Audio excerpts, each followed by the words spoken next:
नमस्कार विद्यार्थी मित्रांनो, स्वागत आहे तुमचं आपलं चॅनल एमपीएससी विश्ववरती। तर मित्रांनो, जर तुम्ही चॅनलवरती हा व्हिडिओ पहिल्यांदाच क्लिक केला असेल तर सर्वप्रथम आपलं चॅनल तुम्ही सबस्क्राइब करून बेल आयकॉनवरती प्रेस करायचं आहे, जेणेकरून इथून पुढे जेवढे काही लेक्चर्स येतील त्याची नोटिफिकेशन तुमच्यापर्यंत लवकरात लवकर पोहोचेल। आता हे सांगण्यापूर्वी मित्रांनो, जर तुम्ही आपल्या करंट रिलेटेड सिरीजला जॉईन आणखी केलं नसेल, आपली करंटची सिरीज सुरू झालेली आहे, त्यामध्ये आपण जानेवारी ते डिसेंबर अशा पूर्ण 12 महिन्यांचे त्या ठिकाणी करंट जे आहे ते कव्हर करणार आहोत। जवळपास मित्रांनो 40 प्लस त्या ठिकाणी लेक्चर करंटचे असतील आणि सोबत एक मॅरेथॉन लेक्चर तुम्हाला त्या ठिकाणी येईल आणि सोबत एक 3 ते 4 तासांचे एक लेक्चर येईल। त्यामध्ये कोणते पॉइंट त्या पुस्तकातले सिम्प्लिफाईड बुक मधले स्किप करायचे, कोणते मोस्ट इम्पॉर्टंट आहेत, एक ना एक शब्द हायलाइट करून त्या ठिकाणी मी तुम्हाला सांगणार आहे। आणि सोबत मित्रांनो पूर्ण 12 महिन्यांच्या करंटवरती 2500 प्रश्नांचा सराव सुद्धा मी करून त्या ठिकाणी घेणार आहे। जर तुम्ही लेक्चरची सिरीज आपली करंटची सिरीज नवीन त्या ठिकाणी सुरू झालेली आहे, जॉईन केली नसेल तर ती जॉईन करून घ्या। जॉईन करण्याची काय प्रोसेस आहे वगैरे चॅनलच्या प्लेलिस्ट सेक्शन मध्ये जायचं आहे। त्या ठिकाणी चालू घडामोडी 2024 ची एक प्लेलिस्ट दिसेल, त्यामधलं जे पहिलं लेक्चर आहे त्या पहिल्या लेक्चरमध्ये मी इंट्रोडक्शन दिलेलं आहे। पहिले 4 मिनिटं स्किप करायचं नाही, ते लेक्चर पूर्ण बघायचं आणि त्यामध्ये मग जॉईनचा ऑप्शन कसा आहे काय त्या पद्धतीने बघा। मित्रांनो 119 रुपये त्याची फीस आहे, फक्त 119 रुपये। त्यामध्ये तुम्ही ते लेक्चर्स अनलिमिटेड वेळेला बघू शकता आणि पूर्ण लेक्चर जे आहेत आता त्यामध्ये 40 करंटचे लेक्चर येतील, प्लस एक मॅरेथॉन लेक्चर येईल आणि प्लस एक 3 ते 4 तासांमध्ये फक्त मोस्ट इम्पॉर्टंट टॉपिक कोणते आहेत त्यामध्ये ते घेणार आहोत। आणि नंतर 2500 प्रश्नांचा सराव, अशा पद्धतीने आपली ती सिरीज मी सुरू केलेली आहे। 2500 प्लस स्टुडंट, त्यापेक्षा जास्त आता डेली आपले 250 ते 300 स्टुडंट त्या ठिकाणी आपले ऍडमिशन होतात। तर मग तुम्हाला जर ती सिरीज तुम्ही जॉईन केली नसेल तर ती सुद्धा लवकरात लवकर जॉईन करून घ्या। करंटची जी काही भीती आहे, जे नवीन विद्यार्थी आहेत त्यांनी नक्की पुस्तक कसं वाचावं काय हे सगळी भीती तुमची चालली जाईल। तर आता मित्रांनो तुमचा थोडा वेळ न घेता आपण लेक्चरला सुरुवात करूया। आपण या ठिकाणी आता आधुनिक महाराष्ट्राचा इतिहास जो आहे तर आपलं गाठा सरांचं जे बुक आहे ते बुक आता प्रत्येक जण त्या ठिकाणी समाज सुधारक वगैरे भरपूर गोष्टी तिकडे दिलेल्या आहेत। ओके, मग मित्रांनो त्या बुक मधून एक ना एक म्हणजे प्रश्न कुठे येऊ शकतात काय या पद्धतीने आपण वन लायनरचा एक 8, आता हे लेक्चर किती याचा असेल तर मित्रांनो आधुनिक त्या ठिकाणी महाराष्ट्राच्या इतिहासावरती आपले वन लायनर जे क्वेश्चन्स आपण आता या ठिकाणी घेत आहोत त्याचे 8 लेक्चर येतील आणि लास्टला येईल एक मॅरेथॉन लेक्चर। आणि हे जे 8 लेक्चर येतील त्यामध्ये प्रत्येक लेक्चरमध्ये आपण 50 प्रश्न घेणार आहोत आणि असे आपले असतील 8 लेक्चर आणि लास्टला एक मॅरेथॉन लेक्चर येईल। हे फक्त मेंबर्सला त्या ठिकाणी दिसेल, ज्यांनी मेंबरशिप घेतलेली आहे त्यांच्यासाठी फक्त हे मॅरेथॉन लेक्चर असेल। मग अशा पद्धतीने आपण ही सिरीज सुरू करतोय। तर तुमचा थोडा वेळ न घेता लेक्चरला आपण सुरुवात करूया। बघा पहिलाच प्रश्न या ठिकाणी आपल्याला दिलेला आहे की महात्मा फुलेंच्या ब्राह्मणांचे कसब या ग्रंथामध्ये, या ग्रंथाला म्हणजे प्रस्तावना जी आहे तर ती कुणी लिहिली तर ती आहे मित्रांनो बाबा पदमनजी। महात्मा फुले जे आहेत यांचं जे काही मित्रांनो ग्रंथ आहे ब्राह्मणांचे कसब, याला प्रस्तावना लिहिण्याचं काम कुणी केले तर बाबा पदमनजी यांनी केलेलं आहे। दुसरा आपला प्रश्न आहे, जो प्रश्न होईल त्यानंतर मी त्याला टिक करेल। बघा नंतर आहे सत्यवादी आणि कुटुंब मित्र चे संपादन जे आहे ते कुणी केलं तर मित्रांनो ते सुद्धा आहेत बाबा पदमनजी। बघा बाबा पदमनजी जे आहेत यांनी काय केले, महात्मा फुलेंच्या ब्राह्मणांचे कसब जे आहे त्या ग्रंथाला प्रस्तावना जी आहे ती लिहिलेली आहे। सोबत बाबा पदमनजी यांनी सत्यवादी आणि कुटुंब मित्र या दोघांचं संपादन त्या ठिकाणी केलेलं आहे। सन 1882 मध्ये पुण्यामध्ये फिमेल हायस्कूलच्या स्थापनेमध्ये डॅश डॅश यांचा सहभाग होता तर मित्रांनो ते आहेत न्यायमूर्ती महादेव गोविंद रानडे। तर 1882 मध्ये पुण्यामध्ये काय झालं होतं, फिमेल हायस्कूलची स्थापना झाली होती, तर त्याच्यामध्ये रानडे यांचा त्या ठिकाणी सहकार्य लाभलेला आहे। प्रश्न 4 आहे की 31 डिसेंबर 1867 रोजी प्रार्थना समाजाची स्थापना जी आहे ती डॅश डॅश यांच्या घरी झाली। तर मित्रांनो सर्वप्रथम ही तारीख लक्षात ठेवायची, 31 डिसेंबर 1867 ला प्रार्थना समाजाची स्थापना झालेली आहे आणि ती डॉक्टर आत्माराम पांडुरंग तरखडकर यांच्या घरी त्या ठिकाणी झाली होती। आता तुम्हाला माहिती आहे तरखडकर बंधू त्या ठिकाणी 3 जण ते होते, बरोबर। भास्करराव तरखडकर आहेत, दादोबा पांडुरंग तरखडकर आणि आत्माराम तरखडकर, आणि आत्माराम जे आहेत त्यातले ते डॉक्टर होते। ओके, आणि यांच्या घरी त्या ठिकाणी काय झाली होती, प्रार्थना समाजाची स्थापना झाली होती। आणि 5वा प्रश्न आपला आहे, वेद शास्त्र पुराणे यांच्या आधारे विधवा विवाहास शास्त्राचा आधार असल्याचं डॅश डॅश यांनी त्या ठिकाणी स्पष्ट केलं तर मित्रांनो ते सुद्धा आहेत रानडे। रानडेबद्दल 2 गोष्टी बघितल्या या स्लाइडमध्ये आपण की 1882 मध्ये पुण्यामध्ये जे फिमेल हायस्कूल स्थापन झालं होतं त्यामध्ये त्यांचा सहभाग होता। सोबतच वेदशास्त्र पुराण यांच्या आधारे मित्रांनो जे पहिल्या काळामध्ये विधवाचा विवाह त्या ठिकाणी करण्याला काही शास्त्राचा आधार देण्याचं काम कुणी केलंय तर रानडे यांनी केलेलं आहे। 6वा प्रश्न आहे, हितवादीमध्ये डॅश डॅश यांनी लिखाण केलं तर मित्रांनो ते आहेत गोपाळ कृष्ण गोखले। गोपाळ कृष्ण गोखले यांनी हितवादीमध्ये काय केलेलं आहे, लिखाण केलेलं आहे। 7वा प्रश्न आपला आहे की 1890 मध्ये देशाच्या औद्योगिक विकासासाठी डॅश डॅश यांनी औद्योगिक परिषदेचं आयोजन केलं. औद्योगिक परिषदेचं आयोजन जे आहे ते कुणी केलं होतं 1890 ला, तर ते पण रानडेंनी केलेलं आहे. रानडेचं काम आपल्याला या ठिकाणी दिसते. बघा 8वा प्रश्न आपल्याला आहे की विचारांना कृतीची जोड देत आपल्या विधवा मुलीचा पुनर्विवाह यांनी घडवून आणला. तर मित्रांनो, विचारांना कृतीची जोड देत म्हणजे त्यांच्या मुलीचा विधवा विवाह जो आहे तो म्हणजे पुनर्विवाह कुणी घडवून आणला असा प्रश्न आहे, आणि ते होते राघव भांडारकर. यांच्यावरती पण प्रश्न आपल्याला जास्त वारंवार आयोगाचे दिसतात. तर अशा पद्धतीने आपण किती 8 प्रश्न बघितले. काय काय बघितलं? बाबा पदमनजी यांनी महात्मा फुलेंच्या ब्राह्मणांच्या कसबला प्रस्तावना लिहिलेली आहे. बाबा पदमनजी यांचा सत्यवादी कुटुंब मित्र आहे. एकदा मी रिपीट करेल फास्टमध्ये. तिसऱ्या प्रश्नामध्ये आपण बघितलं रानडे यांनी काय केलं, पुण्यामध्ये फिमेल हायस्कूलच्या स्थापनेमध्ये त्यांचा सहभाग होता. प्रार्थना समाज जी आहे त्याची स्थापना जी आहे आत्माराम पांडुरंग तर्खडकर यांच्या घरी झाली. वेदशास्त्र पुराणे यांना आधार देऊन विधवा विवाहाला शास्त्राचा आधार देण्याचं काम रानडे यांनी केलं. हितवादीमध्ये लेखन जे आहे ते गोपाळकृष्ण गोखले यांनी केलेलं आहे. औद्योगिक परिषदेचं आयोजन रानडे यांनी केलं आणि आपल्या विधवा मुलीचा पुनर्विवाह कुणी घडवून आणला? भांडारकर यांनी घडवून आणलेला आहे.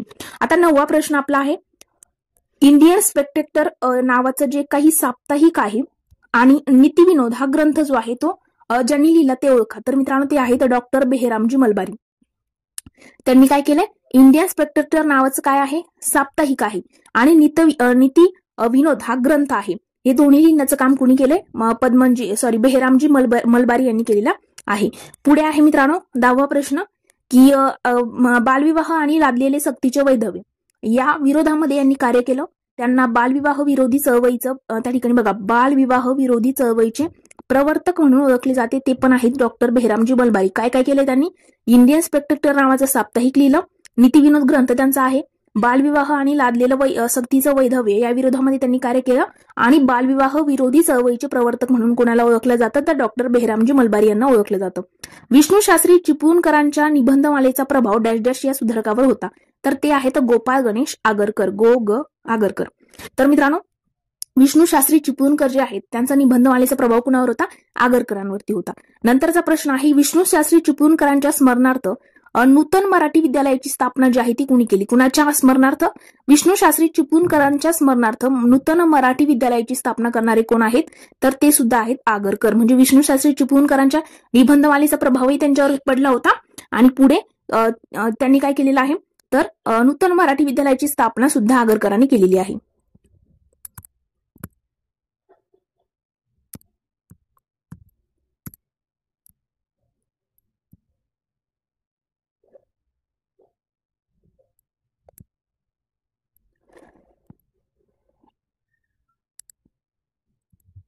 आता पुढे बघा 13वा प्रश्न आपल्याला दिलाय की समता संघाच्या विचारांचा प्रसार करण्यासाठी मानवी समता हे वृत्तपत्र जे आहे, कोणतं वृत्तपत्र?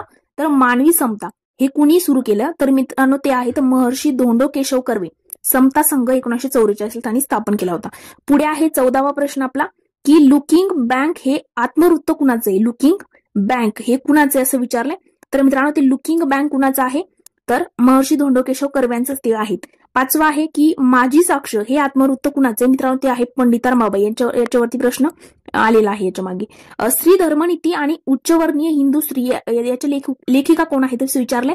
तर त्या पण आहेत मित्रांनो पंडिता रमाबाई. बघा पंडिता रमाबाईंचं आपण काय बघितलं? माझी साक्ष हे आत्मवृत्त आणि स्त्री धर्मनीती व आणि उच्चवर्णीय हिंदू याच्या स्त्रीच्या लेखिका कोण आहेत? पंडिता रमाबाई आहेत. आता पुढे 17वा प्रश्न, सन 1904 मध्ये 1904च्या सामाजिक परिषदेचे अध्यक्ष 1904च्या सामाजिक परिषदेचे अध्यक्ष कोण होते? तर ते आहेत सयाजीराव गायकवाड. त्या ठिकाणी सामाजिक परिषदेचे अध्यक्ष होते. आता पुढे बघा आपला कितवा प्रश्न चालू आहे? 18वा प्रश्न या ठिकाणी आपल्याला दिसून येतो. तर बघा 18व्या प्रश्नामध्ये काय दिलंय? महात्मा फुलेंच्या शेतकऱ्यांचा आसूड या पुस्तक प्रकाशनास डॅश डॅश यांनी मदत केली होती. तर मित्रांनो ते सुद्धा आहेत सयाजीराव गायकवाड. सयाजीराव गायकवाडांबद्दल काय बघितल्या? 2 गोष्टी. 1904च्या सामाजिक परिषदेचे ते अध्यक्ष होते, आणि सोबतच काय केलेलं आहे त्यांनी महात्मा फुलेंच्या शेतकऱ्यांच्या आसूड या पुस्तकात प्रकाशनास त्या ठिकाणी काय केलेलं आहे? मदत सुद्धा केलेली आहे. अमेरिकन युनिटेरियन असोसिएशनची शिष्यवृत्ती म्हणून त्या ठिकाणी शिष्यवृत्ती मिळवून डॅश डॅश हे त्या ठिकाणी ऑक्सफोर्ड विद्यापीठामध्ये शिक्षणासाठी गेले. कशाची? तर मित्रांनो अमेरिकन युनिटेरियन असोसिएशनची शिष्यवृत्ती घेऊन. कोण गेलं होतं? वीरा शिंदे म्हणजे विठ्ठल रामजी शिंदे त्या ठिकाणी गेले होते. नंतर आहे माझ्या आठवणी आणि अनुभव, हे आत्मचरित्र कुणाचे, तर ते पण आहे मित्रांनो वीरा शिंदे यांचं. वीरा शिंदे यांचं आत्मचरित्र ते आहे. कोणतं? माझ्या आठवणी आणि अनुभव. 21वा प्रश्न आहे की सिद्धांत विजय या ग्रंथाचे लेखक कोण आहे, म्हणजे या ग्रंथाचं लेखन कुणी केले? सिद्धांत विजयाचं लेखन कुणी केलंय? छत्रपती शाहू महाराज यांनी सिद्धांत विजयाचं त्या ठिकाणी काय केलेलं आहे? लेखन केलेलं आहे. छत्रपती शाहूंना राज्यश्री ही पदवी डॅश डॅश यांनी दिली, तर मित्रांनो ते आहे कुर्मी क्षत्रिय परिषद यांनी त्या ठिकाणी राजश्री शाहू महाराजांना राज्यश्री पदवी दिलेली आहे. आता पुढे बघा काय दिले. 23वा प्रश्न आपला आहे. 23व्या प्रश्नामध्ये आहे की आपल्या संस्थानामध्ये शाहू महाराजांनी विधवा पुनर्विवाह कायदा डॅश डॅश साली पास केला. कुणी? शाहू महाराजांनी. तर मित्रांनो 1916 मध्ये त्यांनी विधवा पुनर्विवाह कायदा जो आहे कुणी? शाहू महाराजांनी त्या ठिकाणी पास केलेला आहे. 24वा प्रश्न आहे शेतकऱ्यांचे स्वराज्य हा ग्रंथ डॅश डॅश यांनी शाहूंना अर्पण केला होता. तर मित्रांनो शेतकऱ्यांचं स्वराज्य जे आहे हा ग्रंथ के.सी. ठाकरे प्रबोधनकार यांनी काय केलं होतं? शाहूंना अर्पण त्या ठिकाणी केला होता. आता 25वा प्रश्न आपला आहे की संतती नियमन विचार आणि आचार या पुस्तकाचे लेखक कोण? तर ते आहे धोंडो कर्वे. ओके. संतती नियमन आणि विचार व आचार या पुस्तकाचे ते लेखक आहेत. पुढे आहे की यांना संतती नियमाचे भारतातील आद्य प्रवर्तक म्हणून ओळखले जाते. समाज स्वास्थ्य मासिक यांनी सुरू केलं होतं. बघा संतती नियमनाचे भारतातील आद्य प्रवर्तक आणि समाज स्वास्थ्य नावाचं एक मासिक त्यांनी सुरू केलं होतं. ते कोण आहे? तर रघुनाथ कर्वे त्या ठिकाणी आहे. नंतर आहे डॅश डॅश यांनी राष्ट्रभक्त समूह या गुप्त संघटनेची स्थापना 1899 केली. कोणती संघटना? राष्ट्रभक्त समूह या गुप्त संघटनेची स्थापना 1899 कुणी केली? वि.दा. सावरकर, विनायक दामोदर सावरकर यांनी राष्ट्रभक्त समूह 1899 स्थापन केलेला आहे. 28वा प्रश्न आपला आहे की जातीभेद निर्मूलनासाठी स्वातंत्र्यवीर सावरकरांनी रत्नागिरीमध्ये पतित पावन मंदिराची स्थापना केली. कुणी? जातीभेद निर्मूलनासाठी स्वातंत्र्यवीर सावरकरांनी रत्नागिरीमध्ये केली होती पतित पावन मंदिराची स्थापना. त्याच्या जीर्णोद्धारासाठी डॅश डॅश यांना निमंत्रित केले होते, तर ते आहेत मित्रांनो डॉक्टर बाबासाहेब आंबेडकर. म्हणजे स्वातंत्र्यवीर सावरकर जे आहेत त्यांनी काय केलं होतं? रत्नागिरीमध्ये पतित पावन मंदिराची स्थापना केली आणि याच्यासाठी काय केलं होतं? आंबेडकरांना त्या ठिकाणी निमंत्रित केलं होतं. नंतरचा प्रश्न त्या ठिकाणी आहे की बघा 29वा प्रश्न आहे की स्वामी श्रद्धानंदाच्या स्मरणार्थ श्रद्धानंद हे साप्ताहिक कुणी सुरू केलं? बघा स्वामी श्रद्धानंद जे आहेत त्यांच्या स्मरणार्थ श्रद्धानंद हे साप्ताहिक होतं, ते कुणी सुरू केलं? तर वि.दा. सावरकर, विनायक दामोदर सावरकरांनी त्या ठिकाणी सुरू केलं होतं. 30वा प्रश्न आहे की डॅश डॅश यांनी शालेय वयातच स्वदेशीचा फटका आणि स्वातंत्र्याचे स्रोत याची रचना केली. तर वि.दा. सावरकरच ते पण आहेत. पुढे आहे जात्युच्छेदक निबंध आणि विज्ञाननिष्ठ निबंध याचे लेखक कोण? कोणता? जात्युच्छेदक आणि विज्ञाननिष्ठ या दोन निबंधाचे लेखक कोण? ते पण वि.दा. सावरकर आहेत. मित्रांनो कमला आणि सप्तर्षी या काव्यांचे रचनाकार कोण? तर कमला आणि सप्तर्षीचे रचनाकार पण कोण आहेत? विनायक दामोदर सावरकर त्या ठिकाणी आहेत. 33वा आपला प्रश्न आहे की रयत शिक्षण संस्थेची स्थापना डॅश डॅश रोजी झाली. मित्रांनो रयत शिक्षण संस्था जी आहे त्या रयत शिक्षण संस्थेची स्थापना 5 ऑक्टोबर 1919 ला त्या ठिकाणी झालेली आहे. 5 ऑक्टोबर 1919 ला रयत शिक्षण संस्थेची स्थापना झाली होती. आता पुढे 34वा प्रश्न आपला आहे की कर्मवीर भाऊराव पाटलांनी वसतिगृहांचा खर्च भागवण्यासाठी डॅश डॅश ही योजना सुरू केली. तर मित्रांनो कर्मवीर भाऊराव पाटील जे आहेत त्यांनी वसतिगृहाचा खर्च भागवण्यासाठी मुष्टी फंड योजना त्या ठिकाणी सुरू केली होती. कोणती? मुष्टी फंड. 35वा प्रश्न आहे की कर्मवीर ही पदवी भाऊरावांना जनतेच्या साक्षीने डॅश डॅश यांनी दिली. तर कुणी दिली होती? कर्मवीर भाऊराव पाटील जे आहेत त्यांच्या नावासमोर जे कर्मवीर लागतं ही पदवी त्यांना कुणी दिली? संत गाडगे बाबा यांनी दिलेली आहे. 36वा प्रश्न आहे की माझी जीवनगाथा हे आत्मचरित्र डॅश डॅश यांचं आहे. तर माझी जीवनगाथा हे चरित्र कुणाचे? के.सी. ठाकरे यांचं हे चरित्र आहे. मित्रांनो जे गाठा सरांचं बुक आहे ते एकदा first page to last page एकदा चांगलं वाचा. एक रिडिंग प्रॉपर त्या बुकची तुमची असायला पाहिजे. त्यामध्ये तुमचे सगळे समाजसुधारक छानपैकी कव्हर होतील. नाना शंकर शेठ वगैरे भरपूर समाजसुधारक त्यामध्ये दिलेले आहेत. त्या ठिकाणी तुमचं सगळं कव्हर होईल. आणि त्यानंतर हे वन लायनर क्वेश्चन्स तुम्ही प्रॅक्टिस जर केली तर तुम्हाला आठवायला लागेल की आपण इथे ते वाचलं होतं वगैरे. ओके. आता त्यानंतर बघा 37वा प्रश्न आहे की खरा ब्राह्मण या नाटकातून खरा ब्राह्मण कसा असावं हे सांगण्याचं काम कुणी केलं? तर मित्रांनो खरा ब्राह्मण हे नाटक कुणाचं? के.सी. ठाकरे यांचं आहे. हे पण लक्षात ठेवा. के.सी. ठाकरे यांचं माझी जीवनगाथा चरित्र आहे आत्मचरित्र आणि खरा ब्राह्मण नावाचं नाटक पण आहे. बघा पुन्हा एकदा लोकहितवादीचे पुनरुज्जीवन कोणी केलं? तर ते पण आहेत के.सी. ठाकरे.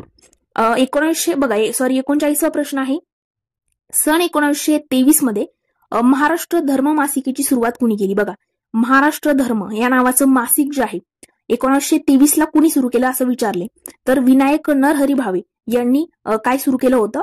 महाराष्ट्र धर्म या मासिकेची त्यांनी सुरुवात त्या ठिकाणी केलेली आपल्याला दिसून येते. नंतरचा 40वा आपला प्रश्न आहे की सन 1975च्या आणीबाणीचा उल्लेख जो आहे तो अनुशासन पर्व असा कुणी केला? 1975च्या आणीबाणीचा उल्लेख जो आहे तो अनुशासन पर्व असा कुणी केला असं विचारले, तर ते आहे मित्रांनो विनोबा भावे यांनी 1975च्या आणीबाणीला त्या ठिकाणी अनुशासन पर्व म्हटलं होतं. 41वा प्रश्न आहे की नाना रामचंद्र पिसाळ यांना क्रांतिसिंग ही उपाधी जी आहे तर ही कुणी दिली असं विचारले, तर नाना रामचंद्र पिसाळ जे आहेत यांना क्रांतिसिंग ही पदवी जी आहे ती प्र के अत्रे यांनी दिली आहे. प्रति सरकारची राजधानी डॅश डॅश ही होती, तर मित्रांनो प्रति सरकारची राजधानी कोणती होती? कुंडल. अध्यक्ष होते किसनवीर, हे त्याचे अध्यक्ष होते. नंतर बघा खाली माझा रशियाचा प्रवास 43वा प्रश्न आहे. माझा रशियाचा प्रवास हे प्रवास वर्णन जे आहे ते कुणाचे? तर मित्रांनो ते आहे अण्णाभाऊ साठे यांचं माझा रशियाचा प्रवास. 44वा प्रश्न, एक सेकंद, तो प्रश्न बघण्या अगोदर एकदा आपण हे रिमूव्ह करू. तर 44वा प्रश्नामध्ये आपल्याला दिले की छत्रपती शाहूंनी, बघा छत्रपती शाहूंनी क्षात्र जगद्गुरु पीठाची निर्मिती करून डॅश डॅश यांना क्षात्र जगद्गुरु नेमलं, तर त्यांनी शाहू महाराजांनी क्षात्र जगद्गुरु पीठाची निर्मिती करून कुणाला नेमलं होतं? सदाशिवराव पाटील, बघा सदाशिव पाटील बेनाडीकर यांना त्या ठिकाणी नेमलं होतं दिनांक 11 नोव्हेंबर 1920 साली. 45वा आपला प्रश्न आहे की छत्रपती शाहूंच्या राज्याभिषेक समयी डॅश डॅश हे उपस्थित होते, तर छत्रपती शाहू जे आहेत त्यांच्या राज्याभिषेकाच्या वेळेला बघा ते कधी झालं होतं? एप्रिल 1894 ला राज्याभिषेक झाला होता त्यांचा, आणि त्यावेळेला गोपाळ गणेश आगरकर, गोपाळ कृष्ण गोखले आणि राघो भांडारकर कोण कोण आहेत? आगरकर त्यावेळेला उपस्थित होते, गोखले त्यावेळेला उपस्थित होते आणि भांडारकर सुद्धा उपस्थित होते. आगरकर, गोखले आणि भांडारकर त्या ठिकाणी शाहूंच्या राज्याभिषेकासाठी त्या ठिकाणी उपस्थित होते. मित्रांनो 46वा आहे की शाहूंवर टीका करणारा अग्रलेख वेदोक्ताचे खूळ, बघा शाहू महाराज जे आहेत यांच्यावर टीका करणारा एक अग्रलेख होता वेदोक्ताचे खूळ, तर डॅश डॅश या वृत्तपत्राने छापला होता. तो कोणत्या वृत्तपत्राने वेदोक्ताचे खूळ हा अग्रलेख छापला? तर केसरी, लोकमान्य टिळकांचं जे आहे मित्रांनो केसरी मराठा हे वृत्तपत्र, त्याची तारीख 2 जानेवारी 4 जानेवारी हे तुम्हाला माहित असणं गरजेचं आहे, बेसिक आहे. ओके, वृत्तपत्राचा अभ्यास करताना त्या ठिकाणी तुम्हाला या गोष्टी माहित असणं गरजेचं आहे. 47वा प्रश्न आहे की बाल हत्या प्रतिबंधक गृहाच्या स्थापनेकरिता आणि त्या कार्यामध्ये फुलेंना कुणी मदत केली? मित्रांनो जे महात्मा फुले यांनी बाल हत्या प्रतिबंधक गृह जे आहे ते स्थापन केलं होतं, तर त्या स्थापनेच्या कार्यामध्ये त्यांना महात्मा फुले यांना कुणी मदत केली? तर लोकहितवादी म्हणजे कोण? तर गोपाळ हरी देशमुख यांनाच लोकहितवादी इतिहासामध्ये म्हटलं जातं, त्यांनी त्यांना मदत केली. नंतर भांडारकरांनी मदत केली, बाबा परमानंद यांनी मदत केली आणि तात्या पडवळ यांनी मदत केलेली आहे. बघा लोकहितवादी, भांडारकर, बाबा परमानंद आणि तात्या पडवळ या चौघांनी त्या ठिकाणी बाल हत्या प्रतिबंधक गृहाच्या स्थापनेमध्ये फुले यांना मदत केलेली आहे. 48वा प्रश्न आहे की शेतीमालाच्या विक्रीसाठी विक्री पेढी सुरू करण्याचं काम डॅश डॅश यांनी केलं, तर शेतीमालाच्या विक्रीसाठी विक्री पेढी सुरू करण्याचं काम कुणी केलंय? महात्मा फुले यांनीच केलेलं आहे. महात्मा फुलेंचं जीवन जर आपण बघितलं तर शेतकऱ्यांसाठी त्यांनी भरपूर डिटेलमध्ये प्रत्येक गोष्ट सांगितली होती. त्यानंतर बघा आणखी पुढे आहे की 49वा आपला प्रश्न आहे सुखदायक राज्य प्रकरणी निबंध, बघा सुखदायक राज्य प्रकरणी निबंध आणि भावार्थ सिंधूचे लेखन कुणी केले? तर मित्रांनो ते आहेत विष्णू बुवा ब्रह्मचारी. आता तुम्हाला विष्णू शास्त्री चिपळूणकर, विष्णू किती दिसतील? विष्णू शास्त्री चिपळूणकर दिसतील, त्यानंतर विष्णू शास्त्री पंडित दिसतील आणि आता इथे विष्णू बुवा ब्रह्मचारी त्या ठिकाणी. तर मित्रांनो इतिहासामध्ये काही नावं असतात जे डबल वगैरे त्याच्यामध्ये आपल्याला कन्फ्युजन जास्त होतं, तर ते तुम्ही लक्षात ठेवायचं. इथं काय आहे? सुखदायक राज्य प्रकरणी निबंध, सुखदायक राज्य प्रकरणी निबंध आणि भावार्थ सिंधू हे कुणाचं आहे? विष्णू बुवा ब्रह्मचारी यांचं त्या ठिकाणी आहे, हे लक्षात ठेवा. आता पुढे आपण बघू 50वा आपला प्रश्न, 50च प्रश्न आपण या लेक्चरमध्ये घेणार आहोत आणि मग बाकीचे जे आहेत ते नेक्स्ट लेक्चरमध्ये. म्हणून मी म्हटलं 8 लेक्चर येतील. तुम्हाला एका लेक्चरमध्ये सगळं कव्हर करायला काहीच अडचण नाहीये. मात्र मित्रांनो 50 प्रश्न पण खूप आहे. वन लाईनर जरी म्हटलं तर एका प्रश्नाला कितीतरी वेळेला आपण फिरवू शकतो. जसं की बघा, विष्णुबुवा ब्रह्मचारी यांनी खालीलपैकी कोणते ग्रंथ लिहिले, मग त्यामध्ये भावार्थ सिंधू, सुखदायक राज्य प्रकरणी निबंध येईल, किंवा फक्त सुखदायक राज्य प्रकरणी निबंध खालीलपैकी कुणी लिहिला, मग त्यामध्ये विष्णुबुवा ब्रह्मचारी यांचं ऑप्शन मध्ये नाव असेल. तर मग तुम्हाला हे 50 प्रश्न जे आहेत हेच चांगले तुम्ही करा. त्याच्यामध्ये एक्स्ट्रा एखादी माहिती वाटली असेल ती नोट डाऊन करून घ्या. एखादा ग्रंथ वाटला तो आतापर्यंत ऐकलेलाच नसेल तो लिहून घ्या. ओके, अशा गोष्टी तुम्हाला हे पहिले 50 प्रश्न चांगले रिपीट करा, वाचा, त्याची रिव्हिजन करा. पुन्हा एकदा लेक्चर बघितलं तरी काय अडचण नाही. अशा पद्धतीने आपण 8 लेक्चर अपलोड करू आणि मॅरेथॉन लेक्चर तर नंतर येणारच आहे. ओके, तर 50वा प्रश्न काय आहे आपला, की काव्य फुले आणि 52 कशी सुबोध रत्नकार डॅश यांनी लिहिलं. कोणतं? काव्य फुले व 52 कशी सुबोध रत्नाकर. बघा, काव्य फुले आणि 52 कशी सुबोध रत्नाकर सावित्रीबाई फुले यांनी लिहिलेलं आहे. हे पण तुम्हाला माहित नसेल, लगेच नोट डाऊन करून घ्यायचं. मग आपण किती बघितले? पहिले 50 प्रश्न या ठिकाणी आपण बघितलेले आहेत. किती बघितले? 50 प्रश्न बघितले. मग यामध्ये ज्या गोष्टी वाटल्या की आतापर्यंत त्या बघितलेल्याच नव्हत्या, किंवा एखादा ग्रंथ आहे, एखादं पुस्तक आहे, एखादं मासिक साप्ताहिक असेल, वृत्तपत्र वगैरे, मग ते तुम्हाला माहित नाही की यांनी लिहिलेलं आहे किंवा आतापर्यंत मी ते असं वाचलंच नव्हतं, ते तुम्ही नोट डाऊन करा. तर अशा पद्धतीने आपण पहिले 50 प्रश्न या ठिकाणी कव्हर केलेले आहेत. आणि मित्रांनो, आणखी त्या ठिकाणी करंट सिरीज जी आपण सुरू केलेली आहे त्यामध्ये तुम्ही जॉईन केलं नसेल तर लवकरात लवकर आपल्यासोबत तुम्हाला जोडायचं आहे, जेणेकरून आपले करंटचे आता आपला राजकीय घडामोडी, आर्थिक घडामोडी कव्हर झालेले आहेत. आणि अहवाल निर्देशांकाचं पहिलं लेक्चर आता टाकलेलं आहे मी काल. आज त्याचं संध्याकाळी सेकंड पार्ट येईल आणि थर्ड पार्ट येईल. 3 पार्टमध्ये आपण अहवाल निर्देशांक एकदम डिटेलमध्ये, आणि मी नंतर सांगितले तुम्हाला की ट्रिकच्या स्वरूपामध्ये एक चार्ट मी तयार करून देईल, आणि त्यामध्ये मग तुम्ही लवकरात लवकर लक्षात तुम्हाला राहील. तर अशा पद्धतीने आपण करंटचं जे आहे राजकीय आर्थिक घडामोडी कव्हर केलेल्या आहेत, आणि आता अहवाल निर्देशांक सुरू आहे. तर मित्रांनो, ही सिरीज जी आहे ती कंप्लीट झाल्यानंतर आपण त्या ठिकाणी 2500 प्रश्नांचा सराव तुमचा करून घेणार आहे, स्पष्टीकरणासहित. करंटचा स्पष्टीकरणासहित 2500 प्रश्नांचा सराव आपला होईल, आणि मॅरेथॉन लेक्चर सुद्धा त्या ठिकाणी मेंबर्सला मिळेल. तर आज आपण इथेच थांबूया. लेक्चर जर आवडला असेल तर लाईक, कमेंट, मित्रमैत्रिणींसोबत सुद्धा शेअर करा, जेणेकरून प्रत्येकाला या लेक्चरचा फायदा होईल. तर आज आपण इथेच थांबूया. Thank you so much.